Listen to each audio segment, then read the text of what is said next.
Can everybody hear me and see me? And then can you hear Brock and see Brock? This is Hello. weird.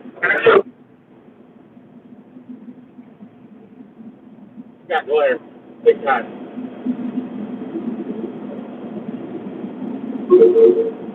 Crazy. All right, let's see. There was a bunch of comments on here. See if I can bring them back up. I want live chat. Oh, there you go.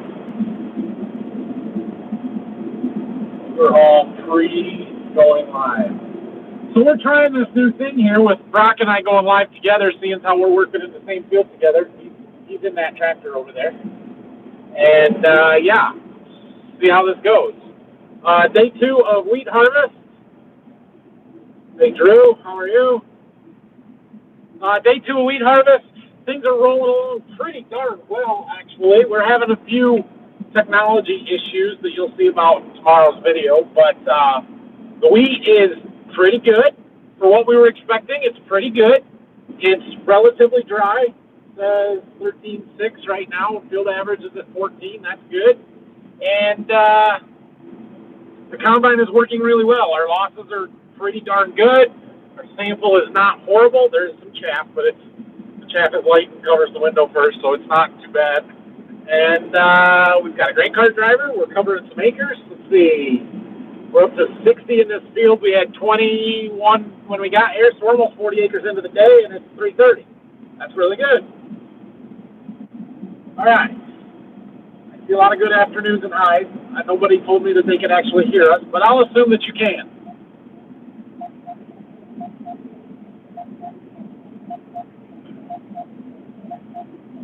Brock's beeping. I'm like, what is beeping?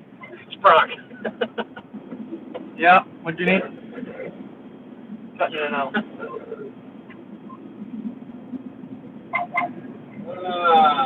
Good afternoon. Oh, Georgia, we hear you. Brock is live. Okay. Everybody can hear us, I think. If you got questions, feel free to type them in. Brock has my phone holder. I don't have one, so we're going to mount it as best we can in front of my screen here. Brock, don't hit my combine.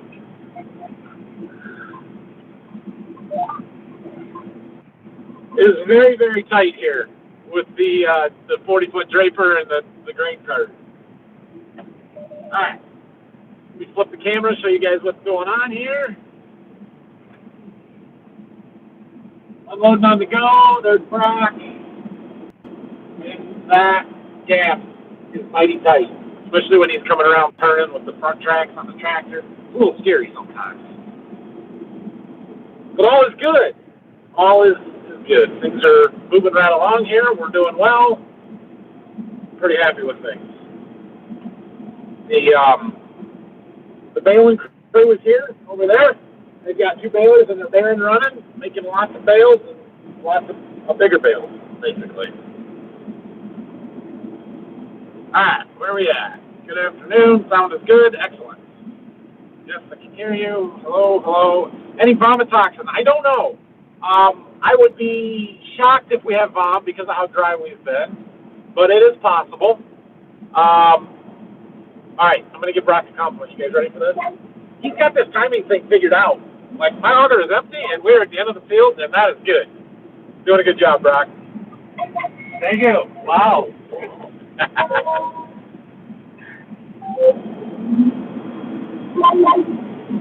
All right, he's going to go unload. We're going to go find the next pass. And I got to set my phone down. Anyway, back to vomitoxin.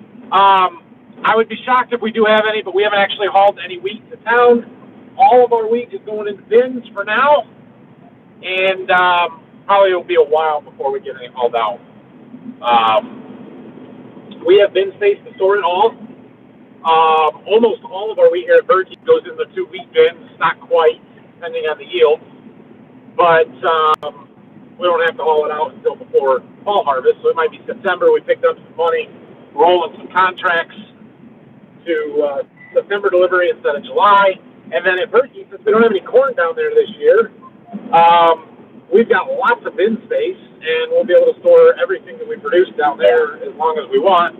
You can pick up quite a bit more, carry in the market by storing it until January or March. We get a better price for it that way, so we'll probably do that with a lot of it. Anyway, point being that we haven't had a bounce test. We aren't going to get a bounce test for a while because we aren't going to haul anything in. Switch places, let Brock run the combine. I don't know. Brock, do you want to run the combine? Not today. Not today. I was just getting the grain cart. Right. Yeah, I'll get the grain cart.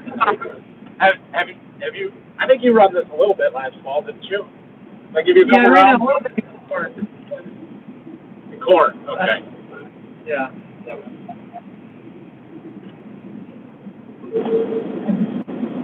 All right. Did you get both your cameras working on the combine? No. So here's the update on that. You'll see more in tomorrow's video, but I have not been able to get the cameras working. I can see the one. I cannot see the other one. The other thing that we do not have working right now is the machine sync, where the combine will control the grain cart for unloading on the go. Brock is just using the normal auto steer and control the speed manually. So I called the dealer this morning and said, hey, these cameras aren't working and this isn't working either. Come figure it out. So they had a tech come out, actually sent 2 people out this afternoon. Long story short, we updated software in the tractor this spring to run the corn planter. The combine has not been updated. They're on different software versions and they won't communicate with each other, which is why our machine sync isn't working. It also is highly likely that the software not being up to date on the combine is why our cameras are not working. And so we need to do that software update. If it would take 10 minutes, I would have done it. They said it's going to take an hour on both machines. Okay. I'm probably going to wait then. You okay? Well, you just lost. Huh? My camera just dropped. Oh. I got it. Anyway, so tomorrow morning or tonight, after we're not using the combines, I was not willing to take an hour to update software and not be able to run in that time. And so we decided to just run it as is, and it's not really hurting anything. And we'll worry about it later. Good, I'm going. The orange corn and beans update. Yeah, that orange corn is pretty cool. It's amazing how fast it's grown. We'll go check it again when we're done with this field here and I get back to the farm. Day 4 here today. And it's crazy how much it's grown. I'm going to give you an update every day for a week, and then we'll kind of check in on it later throughout the growing season. But it really is true that corn doubles in size in a week when we're growing like it is now. It's crazy how fast it grows. Let's trade it off. Yeah, it was kind of cool, wasn't it? 109 hot, Scottsdale, Arizona. Yeah, that sounds brutal.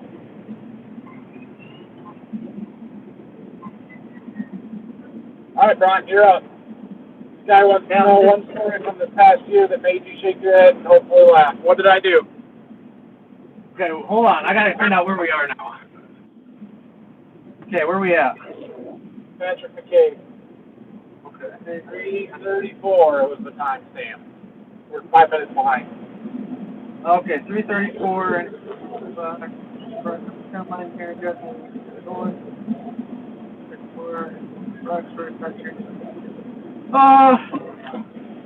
I don't know. Patrick. I can't say too many bad things about the boss. He's right here. He's listening. I am listening. It's true. Yeah. I don't have any stories or anything like that. He doesn't have any. At least that he shares with me. I mean, I don't do too bad. no, you don't. No. I mean, I'm only here half the time, so it's That's not. true. Yeah. I don't know of all of them. There you go. All right. Where are we at? Bushel update. Yeah, so I did get our cart calibrated this morning. We were not that far off yesterday. I'm not 100% sold on it being dialed in perfectly yet because I took a calibration load, adjusted the calibration, unloaded it again, and it was off worse than it was the first time. So we calibrated it again, and we're running with it, but I haven't had a chance to check it to make sure it's accurate. Long story short, we were actually a touch low yesterday with the cart, but the combine was almost dead on accurate. When I applied the correction to the bushels from the first field that we did yesterday, that first 21.5 acres, it came out within 80 pounds of what the combine said. 80 pounds on 100 and, how many was it, Brock? 108,000? We were off by 80. Yeah, we'll take that. That's close enough. So, anyway, so the combine's fairly accurate. The first field was right around 82, low 80s, which I was not upset with. Like, that'll work. The field we're in now may be our best wheat. I don't know. We will find that out as we go through stuff. But we're a little over 90 average right now. Starting to drop off, which this is a field that we did a lot of our high management stuff in. So I don't know if I'm just getting on the other side of that split, and that's why we're seeing the drop off, or if there's something else going on here, or it's just the ground or what. But, yeah, 90 bushel wheat after no rain since it's headed out.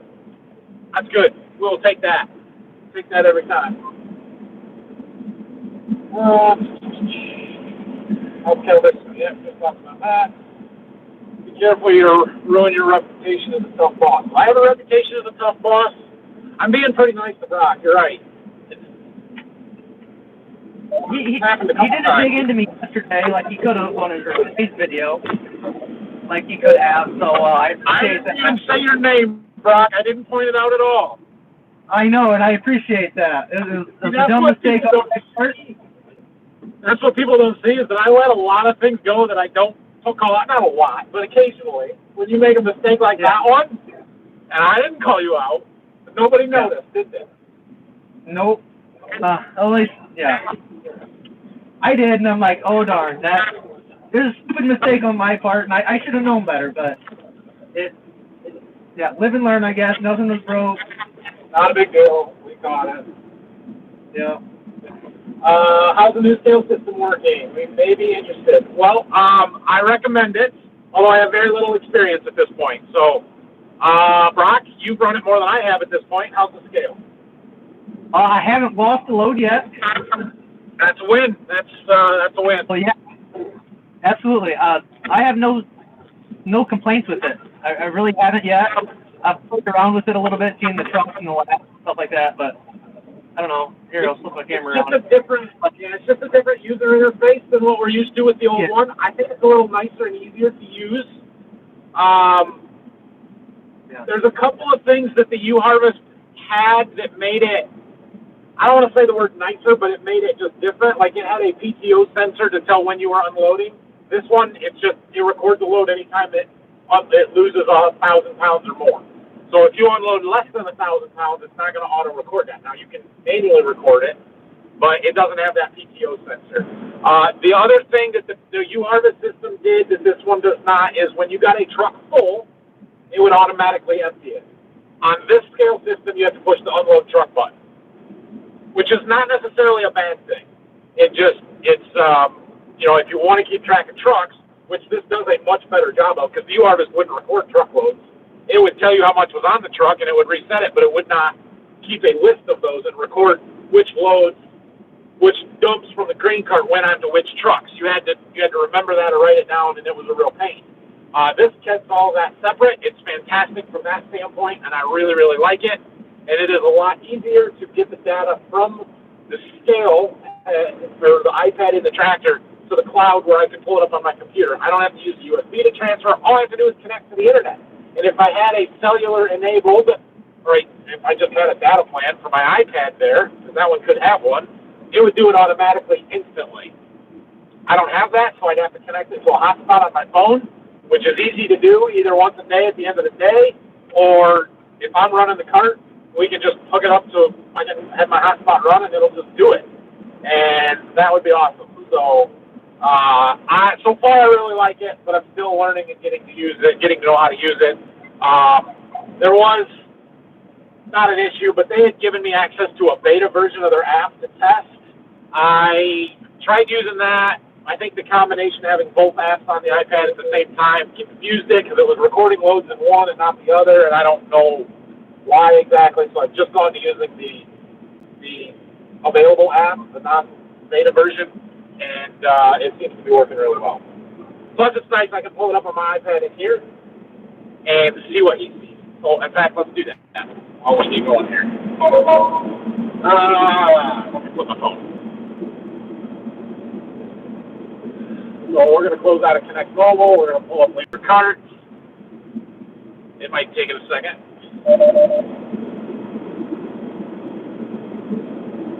Oh, so there you can see the grain going into it. It's increasing in weight as we unload here. This is what has come out of the field so far, 119,000 pounds, saying 23 bushels an acre, but it's pulling that from my boundary. So it actually knows, it's got my field list, and all of our different fields and stuff it has from my John Deere. I got that to sync really well. That's awesome. It knows, what truck he is emptying into. You haven't put any on the truck yet, have you, Brock? Well, yes, I have. Oh, so he's not doing the Volvo. So let's go to Cascadia. No, that's not syncing on mine. And it won't because that's an internet thing. It's got a, I think that's why. I don't Maybe. I'm not real sure. Anyway. It's documenting everything here, so. It does say we have 3,400 bushels not backed up because it's not connected to the internet. So, but yeah, now you can see 14,000 on, 15.7.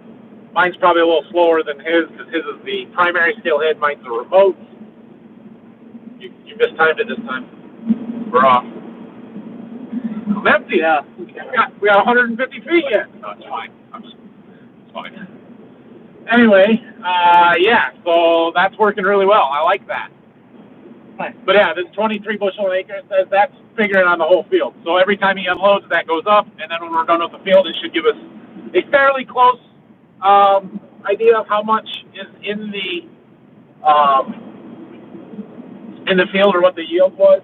But it's using boundary acres, not harvested acres, which they don't ever match. It's always going to be more acres within the boundary of the field that didn't actually get planted, didn't get harvested, whatever reason. So that will not quite match the combine. But yeah, I like it. Where are we at?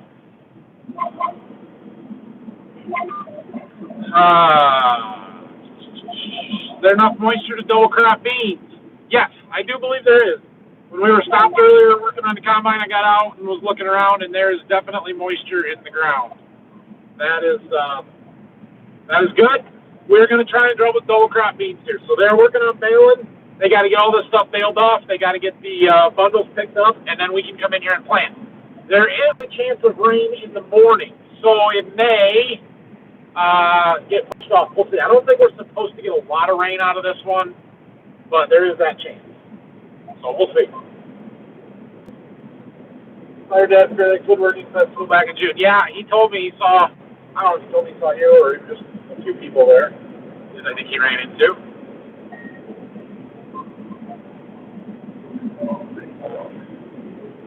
Alright, I gotta go back to my Connect Mobile here. No, not Facebook. Connect Mobile.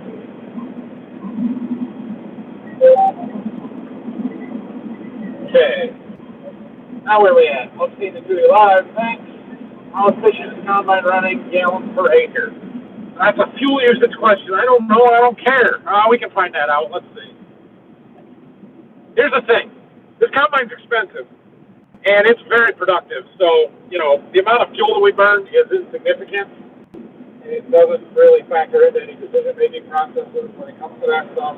Not that I want it to burn a ton of fuel, but the difference between, 2/10 of a gallon per acre is so minor that it doesn't matter. Work total. Is that where we go?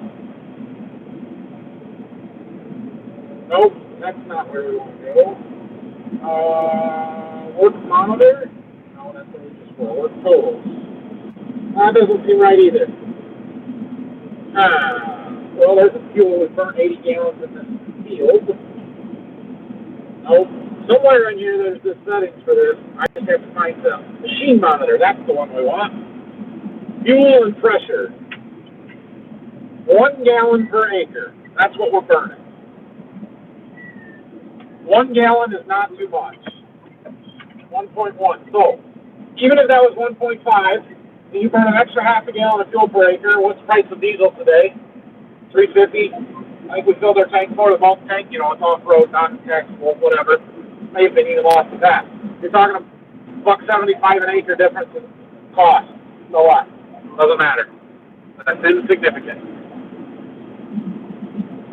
My OCD couldn't let flasher calibration pass without looking into it. So I'm going too far into the weeds. It appears to be something to do with the transmission, not road hazard lights. Oh, okay. I don't know. I tend to calibrate the header stuff and like the components that get changed. Like we took the sieve and chaffer out last year, and that could throw off the calibration. We changed the concave, that could throw off the calibration. I didn't change anything with a flasher circuit, so I didn't figure that needed to be recalibrated. It was done when it was new. How can you call yourself a farmer and you don't even wear a hat? Yeah, it's been a long time since I wore a hat around. I don't like them. For some reason, I don't. If that disqualifies me from being a farmer, well, so be it. Videos are so educational. Keep up the good work, both of you. Thank you, Derek. Oh, Brock, how's your day going today? Well, it's going too bad. It's better than the last day I was here. It was hot outside, and I was working outside. Now I got this air-conditioned cab, heated and cooled seat, although I'm not using the heat, but the air-conditioned seat, massaging seat, foot pegs, and refrigerator ain't too bad here. Ain't too bad at all. Is there anything in the fridge? My kid drank my Dr. Pepper last night at 7:30. Oh, I filled it up. Nothing for you got it. Oh, yeah. Listen to him. Nothing for me. So, see, he comes every day and drinks my Dr. Pepper. And then when the one day he brings stuff and puts it in my fridge, he's like, nope, not for you. You can't have any. Listen to him. I got my own. Don't worry. My own fridge. All right. Now where are we at? Initial impression with adding the biological on wheat, difference in bushel production. Well, we didn't actually add a biological. It was more foliar fertilizer chemistry type stuff. But this wheat has been really good. Can I see a defining line of where we put it on and where we didn't? Not really, at least not right now. That doesn't mean it's not there, though. So we're going to have to do some post-calibration, or not calibration, post-analysis on the computer, looking at the yield map and seeing what we can see. But this wheat has been very good. So now, the thing is, when we spend 50 or 60 bucks an acre on foliars and additives, you have to have a 10 bushel increase to make it worth it, right? I mean, wheat's like a little over $6 right now. The price sucks. So if you only have 10 bushel at $6, that's 60 bucks an acre. Like, you're not even covering your costs unless you get that. So it better be obvious. I'd like to see you all price each other. Yeah, it gets dangerous. What in the farmer Zoom is this? Pretty much what we're doing here. Getting nice, slow, soaking rain in northwest Iowa. Aren't you lucky? Trying to send it your way. Good luck on Iowa. Thanks. Yeah, that's probably the rain that's supposed to come through tomorrow that we're not really supposed to get much of. I know you rebuilt your anhydrous mower before last year, and last year you had no breakdowns, so is there a lot to rebuild each year instead of trying to get to? I think the hard, dry ground that we were running in this year made things wear a little bit faster. We did not do a total rebuild the year before, though. We had rebuilt new boots and beaver tails on it. So those are an annual replace. Some of those were actually replaced in mid-season as well, at least on the beaver tails. The blades were 2 years. We ran them for 2 years. And while they had significant wear on them, I don't think it was excessive, although I do think that the blades being worn out at the end here is what made it wear into our boots a little bit more, which got into the tubes, which gave me the problems with it plugging. Do I have to replace them every year? I don't think so. We're going to try and run them again next year or 2 years and see. We'll see what they look like after next year, I guess. The other thing that we replaced this year that we had not before was the closing discs. Some of those we had added. They weren't replaced, but they were added when we bought the bar. They weren't on it before that. And some of them were original to the bar. So if those are a replace every 3 to 5 years type of thing, that's not excessive either, and something we're going to have to do a lot. So Yeah, it's a high maintenance bar, but I still think we're putting less than $2 an acre into wear parts in it, and that's not too bad. If you add that to your repairs and maintenance budget, it looks like a lot. If you add it to your nitrogen budget, it's not a huge difference. Northeast Colorado, wish we could send you some of our rain. I've heard you guys are super wet out there. 16 inches of rain in June. Wow. Wait on us both 2 weeks out. We're on the wall doing. That's a lot of rain for you guys. Rotor speed, concave setting. Rotor speed is at 950, concave is at 6. Our wheat is smaller kernels and light, so I've got the concave set pretty tight. I would like to be able to slow the rotor speed down just to preserve the straw quality for those guys a little bit, but as soon as I turn it down, my loss goes way up. I can't do it. Do you lose anything by taking the straw off? Here in Northeast Texas, we leave the straw in the field for ground cover and holding moisture in our double crop soybeans. Yeah, absolutely. We're losing the nutrient value of the straw. How much nutrients are in that straw? I couldn't tell you off the top of my head. I could look this up and tell you, but a couple of things to keep in mind. Number one, we're not taking all the straw off of this field. We're taking maybe half of it, right? There's a lot of stubble that we're leaving on the ground, and all of the root system and root structure is staying in place. So we're not just clear cutting and making it fair.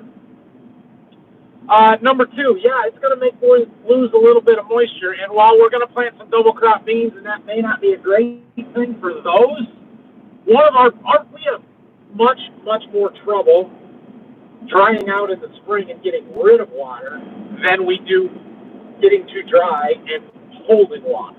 And so whenever we put the straw back on the ground, and then we chisel it in the fall, and we want to get in it on the spring and get on it in the spring and try and get it worked down, that wheat stubble ground tends to stay wet an extra 2 or 3 days because it holds so much moisture. It doesn't dry out like the bean stubble where there's not as much material there. And so getting rid of the straw is actually a benefit for us from that standpoint. We can replace the fertilizer value with chicken litter, which is exactly what we're doing, or commercial fertilizer if we need to, and we sell the straw off and more than pays for what we're putting back on with the fertilizer side of it. So I'm not worried about it from that standpoint. And like I said, we kind of watch it more or look at it as a benefit of getting rid of all of that material that's holding the moisture in so that we can get the corn planted better next spring. Now that said, when we go to Berkey, we're going to spread the straw and put it back on the ground because our baling guy, we didn't really want to mess with him coming all the way down there. It's 35 miles away. It's a long ways to haul a lot of bales. There are other people down there that bale straw we could have talked to, but they already had a lot of stuff lined up, and we just we're not really interested. Decided we were going to leave it there.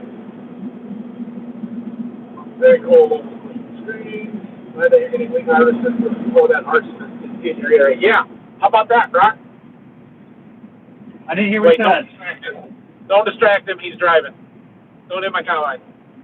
All right. The guy said he's happy that we're getting our wheat off before the arsonist comes. Yeah.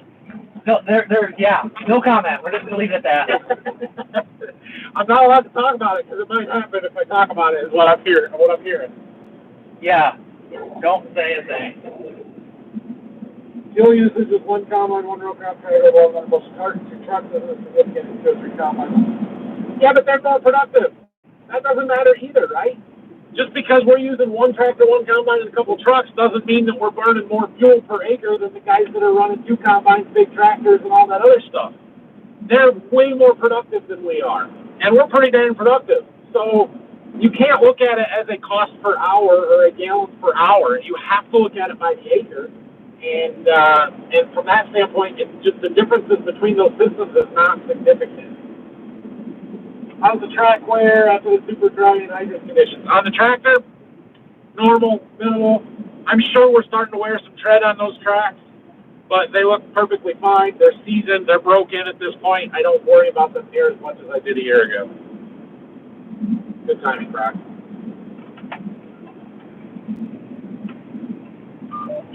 All right, how's your wheat doing? Better than expected. A little. I wouldn't say. So here's the thing. 2 months ago, before we had gotten dry, we had phenomenal wheat potential. Like this could have been 110, 120 bushel wheat. And then we got dry, and everybody's expectations dropped. And I was hoping that we were going to be in the 80s, maybe into the 90s. That's exactly where we're at. I talked to some other customers or farmers around. They're like, oh, it's going to be 60 bushel wheat. We weren't that bad.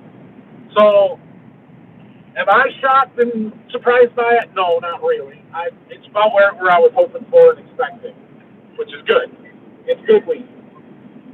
It could have been a lot better. Hello from France. Can you talk about the protein rate? I cannot talk about the protein rate. You know why? Because I have no idea. So we are raising soft red winter wheat, and I have never ever once seen a protein test on a sample of our wheat. I don't know what it is. I don't know. No idea. That's not a consideration for the wheat that we grow. I know the hard wheat guys, hard white and hard red wheat guys out west, that matters for them, but theirs is going into bread. It matters for the flour and stuff that they're making. The wheat that we raise is mostly used in soft baked goods, pastries, cake mixes, crackers, that kind of stuff, where the protein content is not nearly as critical for whatever reason. I think the soft white guys care a lot about that. I hear about falling number a lot when they talk about white wheat. That's also something that we don't deal with. Basically, if our wheat has good test weight and there's no bomb in it, it's fine. There's no other metrics that they're tested by. I mean, moisture, but yeah. So that's why I don't talk about protein, because it's not something we worry about or I even know about. What are you harvesting? Soft-fed winter wheat. Hey, Dr. Nathan, great to see you both. What do you think about the honeybee header? Well, I have never run one. They look nice. I'm sure they work just fine. We have a neighbor that you saw in this morning's video that just bought two 50-footers, and they seem to like them. I know they had demoed one before. In the couple of YouTube videos that I've seen of other people running them, they have a whole cab control system that you got to mount on your window. I'm not a huge fan of having additional controls and wire harnesses and stuff to hook up, so, you know, it's nice when I can hook onto this head, pull one handle, hook up a shaft, and go. And everything is just automatic and done. Not that it's at the end of the world. But, I'm sure they're fine. Is there a significant difference in 2 acres of beans you planted that were untreated versus the beans that were treated? Did I plant some untreated beans? I don't know. Oh, I did. Yeah. I finished up on that one. I haven't even really been back there to look at it. Totally forgot about it. Not noticeable, but there may be. Yeah, I forgot about that.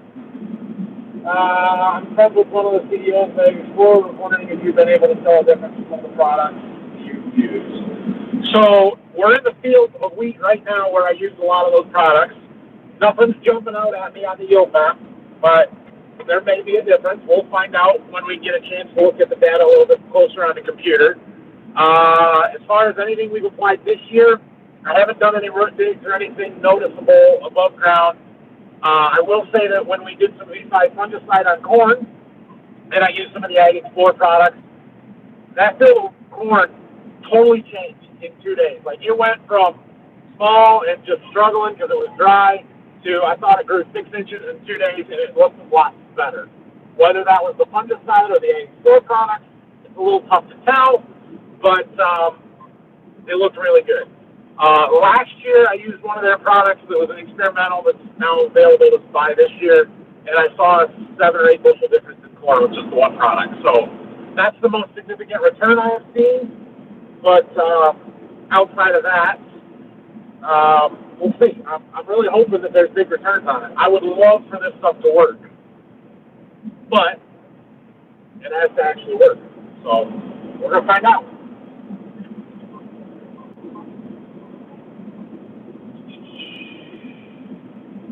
Rock, your mic is on mute. It's not on mute, he just doesn't say anything. Hello, Becky and Derek. Greetings from the Netherlands. Hello. Hello from Kansas.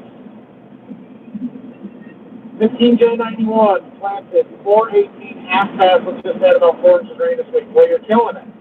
That's going to be awesome corn. We be weeding. Yes, we are indeed weeding.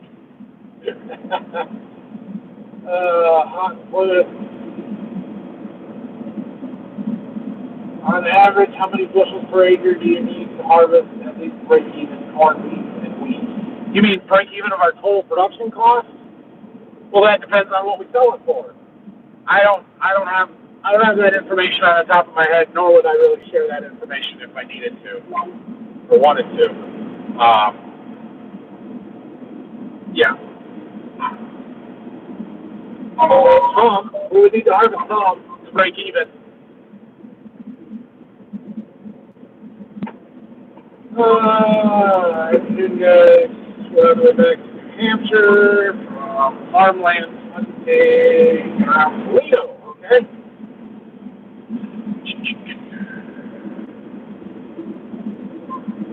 Non-stop rain we've been having. Yeah, aren't you lucky? I got a buddy out in Maryland that's super dry. Send him some money. Can you get an answer on the camera system and the missing camera? Not totally, but we think it might be a software update issue. I had a text out earlier this afternoon that found out why some other stuff wasn't working. Software, the combine, and the tractor need to both be updated. It takes an hour to install. We weren't willing to shut the combine and the tractor down for an hour to install software. So do it in the morning. We'll see how that works. When you pull your order in for a 360 rate, they won't let me. I've tried. They won't sell me one. I talked to them a year ago in August at a farm show, said I really want one of these for 2024. They said, okay, talk to us in February. I talked to them in February. I talked to them at National Farm Machinery Show. I texted the guy a month later. They won't sell me one because they don't have any. I think it's crap because I've begged practically, but it sounds like they have a very core, small group of people that they're giving their initial stuff to, and I'm not on that list. So when they're widely available in 2025, maybe I'll get one. Maybe 2026. Who knows? But yeah, I'm a little irritated about that. I heard there's a guy down south of here about 60, 70 miles that has 10 of them. I'm like, are you kidding me? That's ridiculous. All right, here's the real question. What is it about fresh filled dirt that smells so good? Okay, I don't, Google this. Google it. You'll get an actual real answer, all right? Because there is a specific biological process that is happening when you open the dirt up and expose it to air that gives off that smell. And you're right, it smells really good. But it has something to do with the microbes in the soil that being exposed to fresh air and atmosphere that, yeah, there is an actual scientific result or answer to that question. I just don't know it well enough to be able to tell you what it is. But you Google it, and you can find out. Hit the like button. Yes, thank you for reminding people. Is overcropping all wheat acres? No. You add fertilizer chicken manure. Okay, so we're going to double crop this field, this 86 acres, and here's why. One, it's the early wheat, right? And they're getting the straw baled off, and we can actually do it. We have moisture, so that's good. The soil moisture profile, after we've had that like 2.6 inches of rain in the last 2 weeks, is enough. We're not saturated and wet by any means, but it's enough to get them started growing. And if we keep getting rains, they might make something. 3, I think we're on number 3.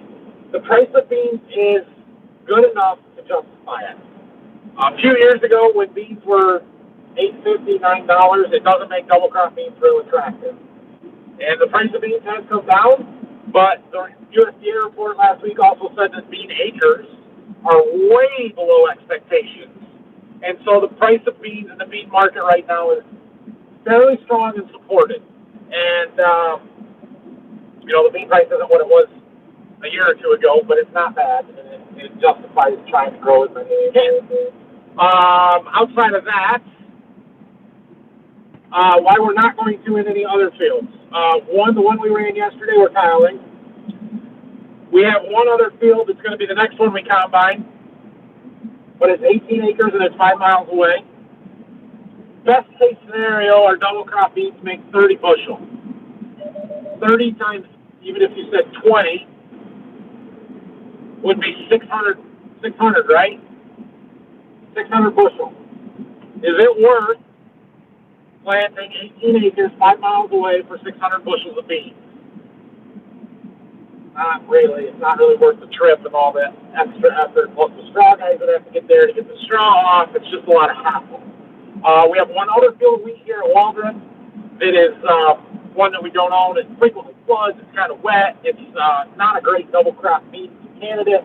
Plus, it's got later wheat on it that's sort of green in spots and just not the best option. So we're not going to double crop there either. All the rest of our wheat is in Berkey. Somebody's calling me. No, I'm not answering that. All the rest of our wheat is in Berkey, and so the plan here is once we finish the wheat at Waldron, we're going to go to Berkey. We're going to harvest the wheat there. We're going to leave the combine there because all of my early beans are in Berkey. All of our 2.2s are down there. That's where we're going to start combining beans. I fully intend to be done combining beans, have wheat planted there by the 25th of September, and not go back. Like work down on being done. And so why would I want to go down there and plant double crop beans where I would have to take the combine back for its own special trip, like in the end of November, Thanksgiving, after we're done combining corn, just to run those double crop beans? Not doing it. Not going to do it. So that's why I just this field. And as far as chicken litter and manure, most all of the wheat fields here, including this one, will get chicken litter on it. But this one will wait until after we take the beans off before they spread it. And the stuff to Berkey is too far for them to haul. And too close to too many people. Like, we're just not going to do that from a smell perspective. Alternatives soft versus hard wheat. One's soft and one's hard. I don't know. Now, the big difference is what it's used for. Hard wheat is more your bread wheat. Like, it's higher protein and gluten that they make bread out of it, where ours is soft goods, pastry. How did that with John Deere AutoPass and the NTA? It kind of ended is we didn't get it done in time. They offered, and stuff was right around Memorial Day holiday weekend, and by the time they got me the stuff, or would have gotten me the stuff to do it, it was too late. We didn't have that much side dressing to do, so we didn't mess with it. My understanding is it is a software update that will actually be out in August.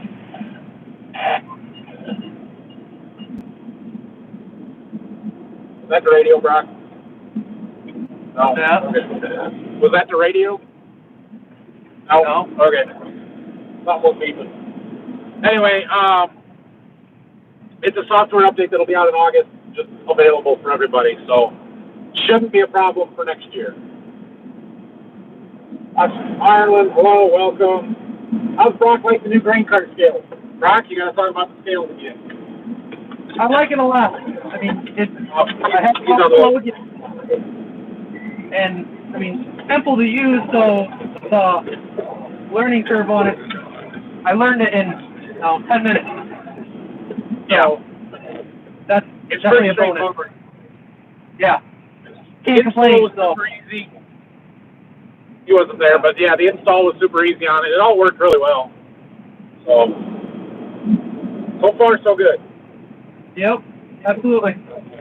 Good afternoon.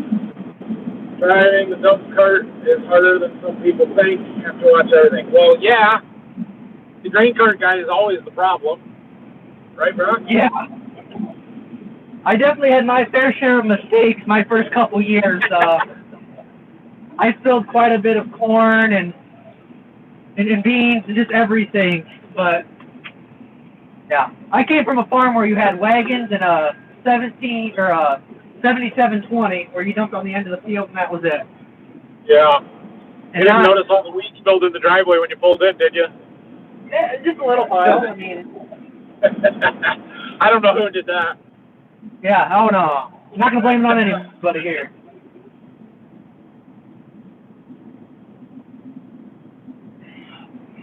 Which crop is the cheapest to grow and why? We're moving on, sorry. Which crop is the cheapest to grow? The cheapest crop to grow is soybeans. By far is soybeans. Number one, your seed cost is lower than corn. Number two, you don't have to put nitrogen on soybeans. Really, you don't have to put a ton of fertilizer at all on soybeans. Now, if you want to grow good beans, you do put fertilizer on, but you don't have to. And so, yeah, that is definitely the cheaper of the crops to grow. Doesn't mean they're more profitable. It means it's the cheapest. When's the hay showing up? Good question. Anytime. Anytime, really. He's coming this afternoon. He told me late today to do our line dropping. So I've got the tender trailer loaded up. We got probably 4 loads that we're going to do, almost 200 acres, and we'll see how that goes. But yeah, he should be here. I haven't heard from him, but we'll see. You watching, Zach? When you showing up? You watch us sometimes. We'll send you some. We got about 5 inches before we left on Monday. The corn is so stunning. We could use some more rain. We're not dry right now, but we're not wet. I would take another inch. 2 inches would be fine. Putting anything besides 28 on with the wide drops? Yes, we've got quite the concoction going on here. 28 ATS, monomethyl sulfate for some more sulfur. We're actually using a little bit of that 721.3, our Intel starter fertilizer. I had just a little bit left. I'm like, well, let's put gallons of that on per acre, so we're doing that. I've got some, what is it? Upward, one of the Ag Explore products, the humic acid product we're going to put in. Use some of that up. Wheat harvest begins here, hopefully Monday in Ontario. Cool. Being you graduated from MSU, you were an Ohio State football fan. Yeah, we can talk about that, right?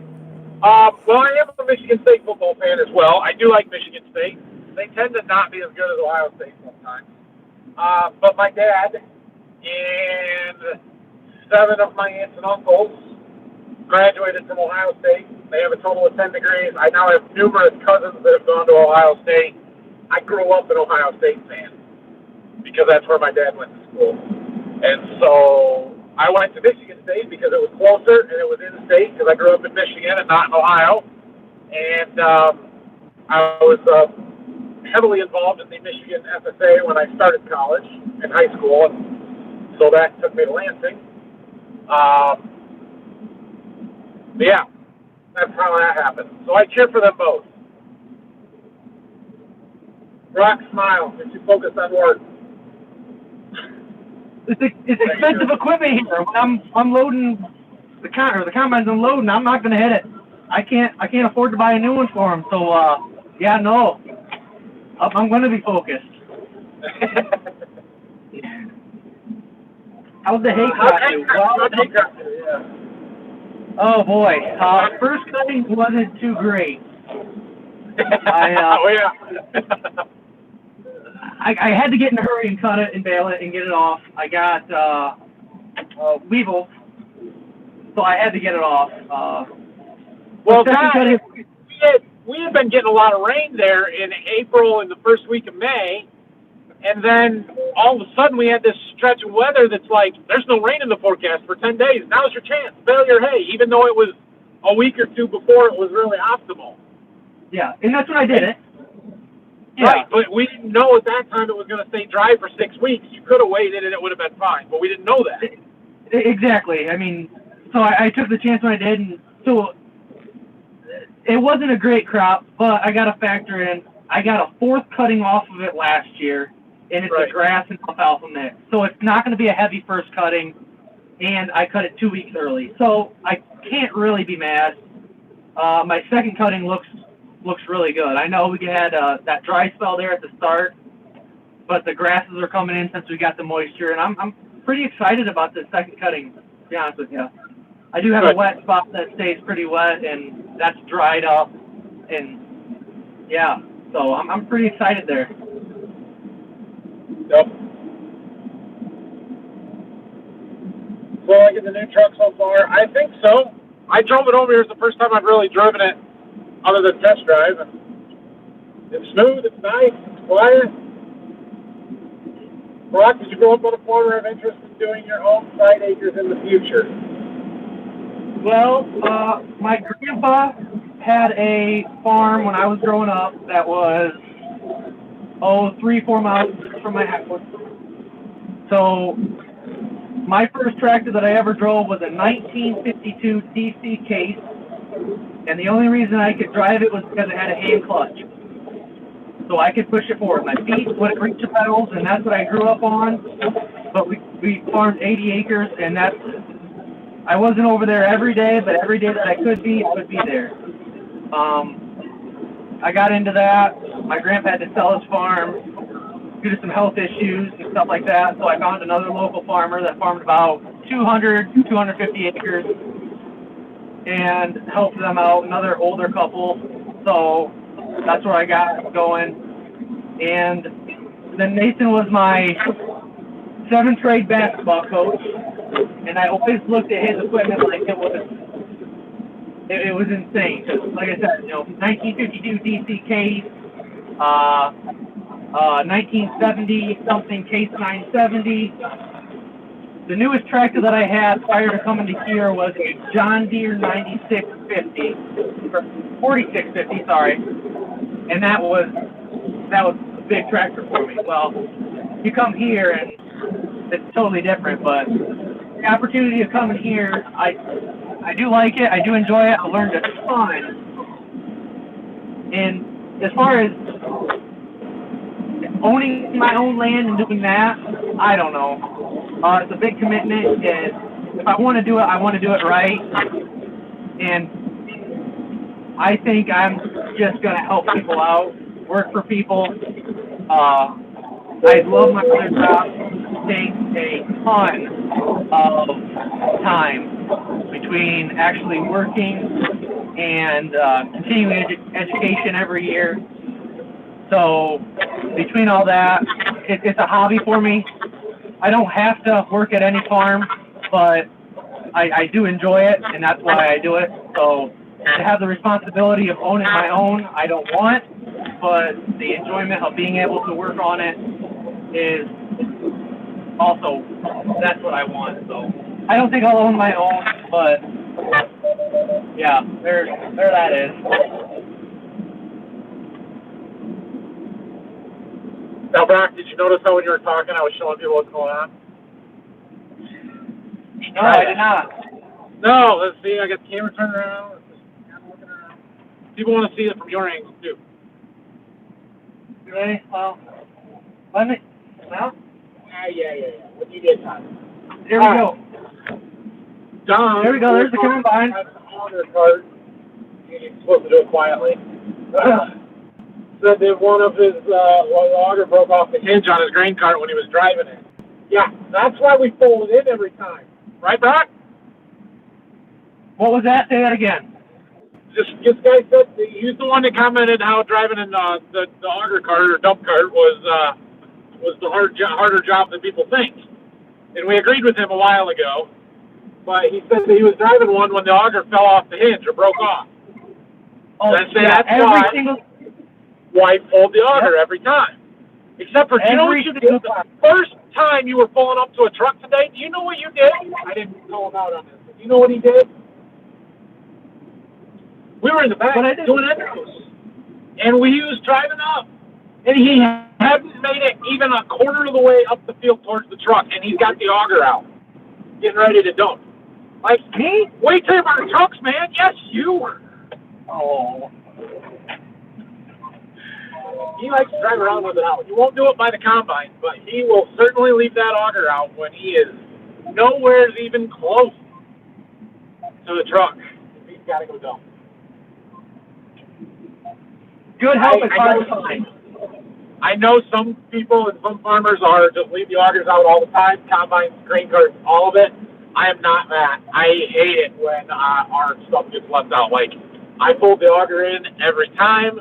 I do it on the grain cart and the combine because there's no reason not to. Like, you are not going to wear the hinge out. Sorry, it's not going to happen. And the chances of hitting something, tagging augers, hitting a tree, hitting an electric wire, anything is so much higher when you have, pay attention, when you have the auger out all of the time. So, yeah, not an option on my farm. You're gonna work for us or with us or drive my equipment, pull the auger.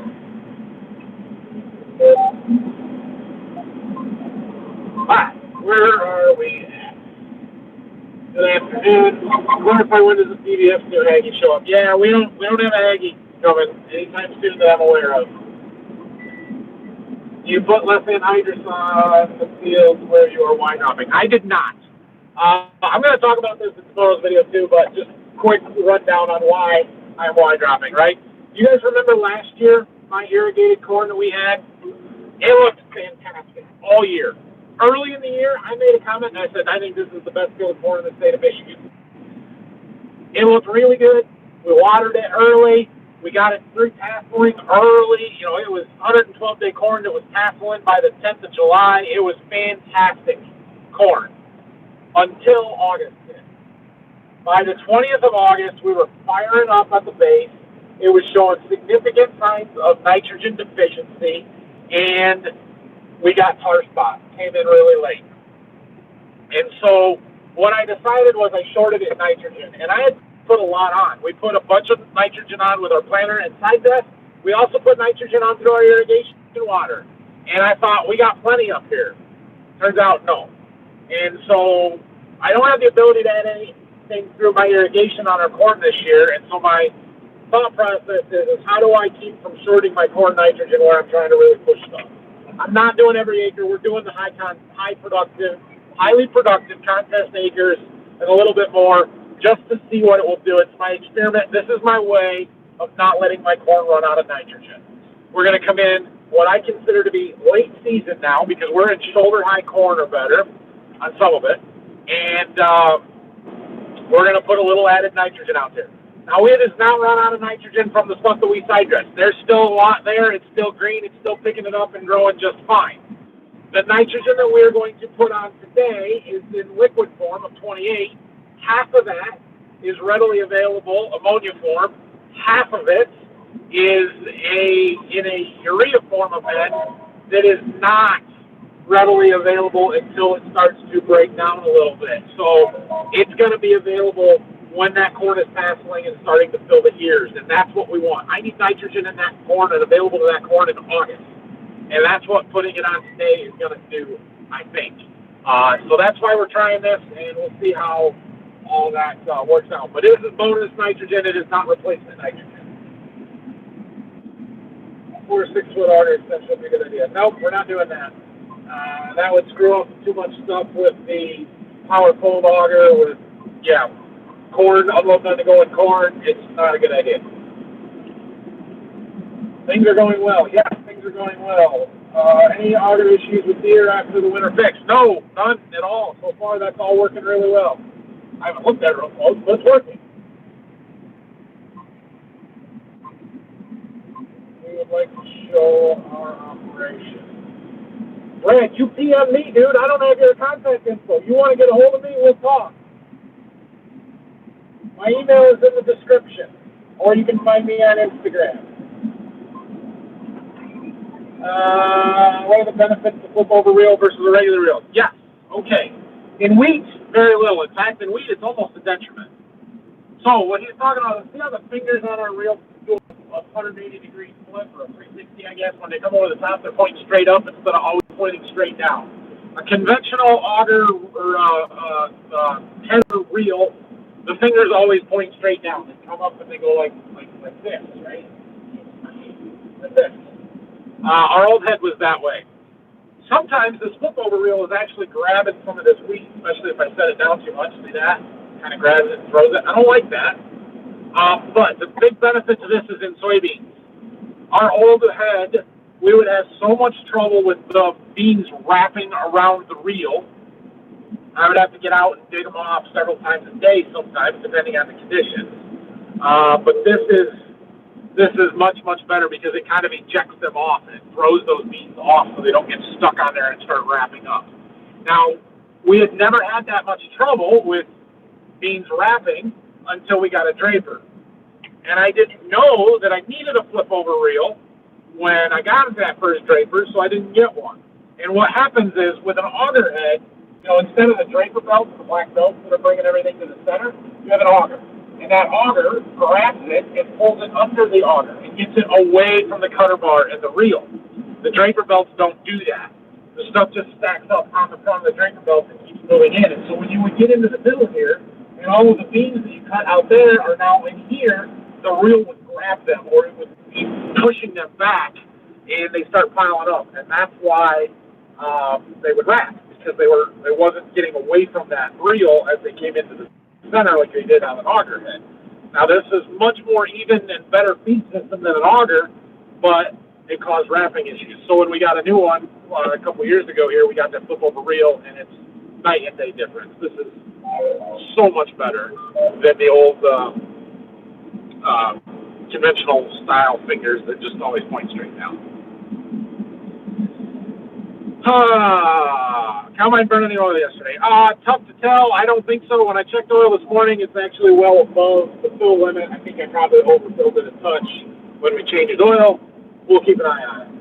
It wasn't noticeable overnight. It was something that took a couple of days, 2-3 days of hard running, and we didn't run hard yesterday. We didn't get that many hours on it, so I wouldn't expect to notice it. They had the case 970. My brother has the flip clutch KCC. That's pretty cool. Oh, that's a response to you, Brock. Yeah, that's nice. I like that case 970. That was a nice tractor to learn on, a little bit bigger than the old DT. But I really like that. But when my grandpa sold us farm, we had to get rid of it. Trying to remember, my grandpa's got an old case tractor in the barn. When I got that F12, they had it sitting down there, but I don't remember the number on it. 530 maybe? It's newer. It's like 60s vintage, I think. Maybe 70s. I'm not sure. Well, the 970s is a 70s model, like a 70s. Okay. I would say early 70s. I think this is older than that. So it could be like a 30s and 830. 530? 730?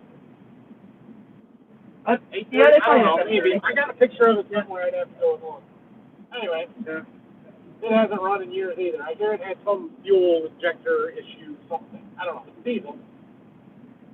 How about you convince Mark to start carrying a camera around? Unlikely. Heard from Anna liking her job. Yeah, I talked to Anna briefly last night, but I talked to her quite a bit on Tuesday. She is doing very well. She's figuring stuff out. Some of her worries and concerns about what her job was going to be have been totally alleviated, and she's like, that's not what this job is at all. I'm like, oh yeah, I could have told her that. I didn't know that's what you were worried about. Like, she really thought she was going to be doing a lot of cold call, knocking on farmers' doors, and people that she doesn't know, trying to sell them seed. Nope, that is not your job. That's your dealer's job, or their what they call sales reps. And so she's relieved that that is not what she's doing. She's finding the good and the bad about corporate life and working with companies and stuff, but she's doing really well. She really likes what she's doing, and she's latched onto the agronomy side of it and trying to figure out all of that kind of stuff. I think she really enjoys it. So things are going well for her. I always folded the auger in on cart when I drove, catching 288, 200 bushel corn. Yeah, that'll do it. Eggs are overrated by an old station here. Yeah, no, not doing that either. Sitting back with solid treadmill on the scrap trailer. Say your wife's Christmas gift, was it? Yeah, yes, it was. But that one quit working, and I bought her a different one. Yeah, that one, it works briefly.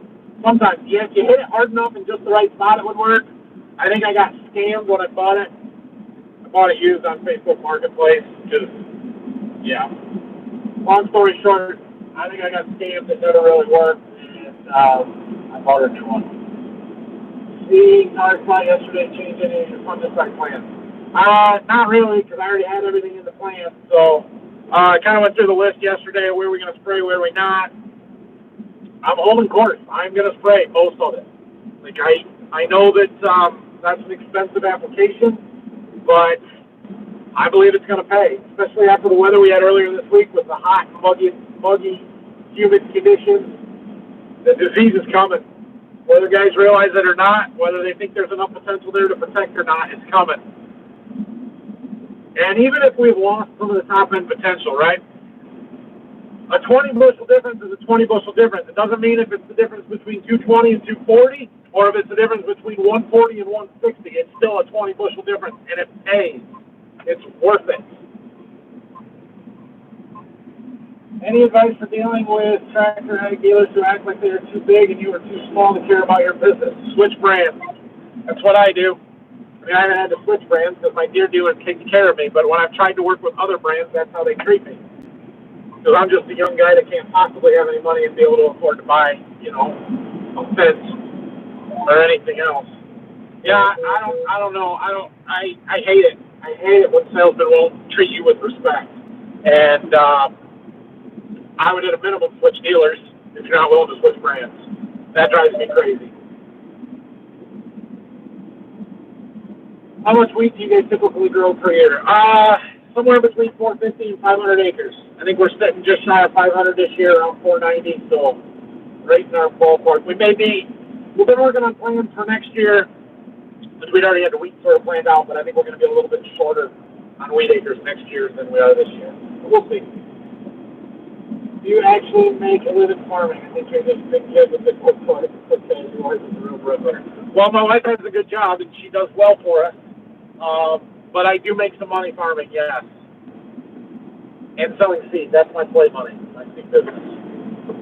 So, the way we're structured and set up, though, I make money just like Brock does. I get a W-2 paycheck from the farm. So, it's which is good. Brock, who is the most ADHD traits, Mark, Phil, or Nathan? Well, it's definitely not Mark. Mark is so laid back, chill, relaxed, and easygoing. I don't know that ADHD is the right word or right complex. I think the better one is OCD. Yeah, but I don't work directly with Phil that much.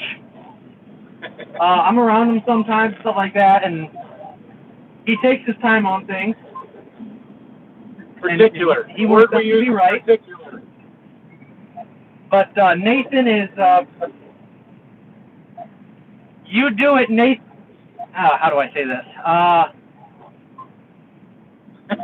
Nathan wants it done and wants it completed, so the end result is a certain way. Yeah. He doesn't really care how you get to that place as long as you get there. Exactly. As long as the end result is the correct way and done right, he will not micromanage you. And I always say that to everybody. He's so picky. He's so picky. Yes, on some things he is. But he lets me do it my way. And he might say, do you want me to show you my way, or do you want me to let you keep doing it your way? And I appreciate that. Yeah, it's not a my way or the highway thing. No. If I'm getting it accomplished, it may be slower, but I might have a process. I don't know. It's just, I do appreciate that. That is what keeps me coming back. But Nathan is pretty OCD about certain things. Or you may drain the hydraulic oil out of a tractor by pulling the wrong hose off and make it go everywhere when you could have just pulled the drain plug. But hey, you do it your way, man. Yeah, exactly. Yeah. I got it out, didn't I? You got it out. You got it done. Yeah. Yeah. There's usually a reason I do things the way that I do to get to the end result that I want. But if you got a different way of getting it there, I don't care. Do it however you want. No. All right. 730. Yeah, 730 sounds like the right number on that tractor. Now that yeah. And I've shown it before, so you may very well remember. Have you got your fuel pump yet? So like 3 seconds ago, I saw a text pop through from my mom that says it just got delivered on the front porch, which is freaking awesome because I ordered it yesterday morning. And then the tracking info that I got yesterday afternoon said expected delivery by Wednesday, July 16th. And I'm like, oh, that's a problem. I don't know. Is that Wednesday? Next week. It was next week one day. It's like, oh, no. And it came today. So we're good. Our fuel pump is in. Here we just got to get it installed.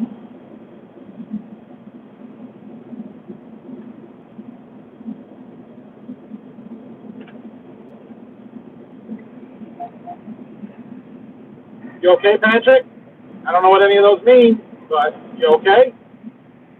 What's Mark's current project? So Dad has been working on the barn down to Berkey the last couple of days. I think he was painting today. He was power washing the roof off yesterday and taking the paint sprayer to do the painting on that roof. So that's a good thing to have done. Why are we going so slow? Heavy wheat. I'm trying to use the Harvest Smart to let it control the speed for me. It's been working pretty good, but sometimes I mess with it and then I forget to push the button again. OCD, yeah. 5:30 was 40 horsepower, 7:30 is 55. I think it's 7:30. With all the early stress, any corn hybrid bean varieties been impressed with that you didn't expect? I don't know that there's anything I really attribute to hybrid or variety as much as ground conditions, type of farm, that kind of stuff. I'm going to say no because nothing jumps out at me right now, but that doesn't mean there's not significant differences.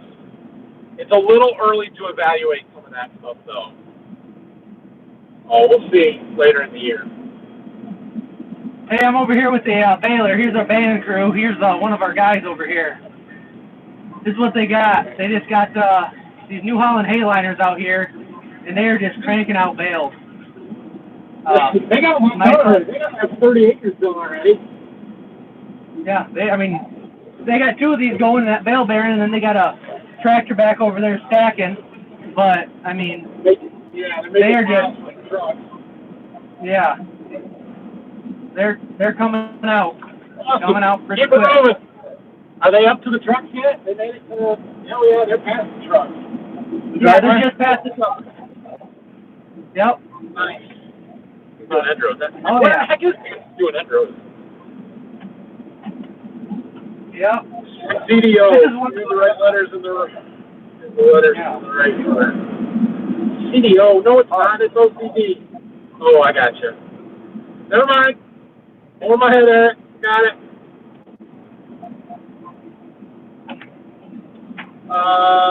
In Kentucky, it's been dry for 7 weeks. The top end of the corn is definitely lost. It's better than last year. I think we made 80 average last year. Now, why was last year so bad? Because it's too dry or too wet? See, we're definitely not going to be as good as last year because of how dry we were early. But last year was phenomenal. We set our record on corn yield by 15 bushels better than our previous record. So, all right, guys, we are over an hour into this. Brock's got to go pretty soon, I think, right, Brock? Yeah. You told me you had to go by 5.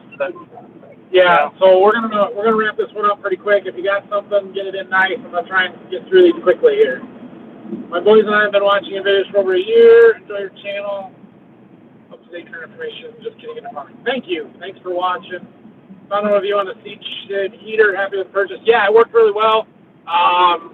Burns a lot of propane, but I had the ability to get propane to it. Wasn't a problem. It was nice to have. I need to get some fans in to circulate air. I need some insulation. It'll get there eventually. That was my dog type. Gotcha. Okay. Glad you're okay, Eric. Old brother and I on our farm growing up. Good to see we have fun in between work. Yeah. Still going to plant the soybeans? I doubt it. It'll probably be. He might, but I doubt it. Sometimes it's better that I just do things. I might come late tonight and try and get it done. It's no crop beans. We're not that particular. We don't care that much. We just go and get it done. We'll bump the speed up a little bit. We'll just make sure they're getting in the ground and go. My wife and I are the same way. Mechanically, she's a master tech. She has her way and I have my way. I do all the engines at our house. Your son's going to drive this year. Yeah, I'll get him in the tractor a little bit. Let him drive some.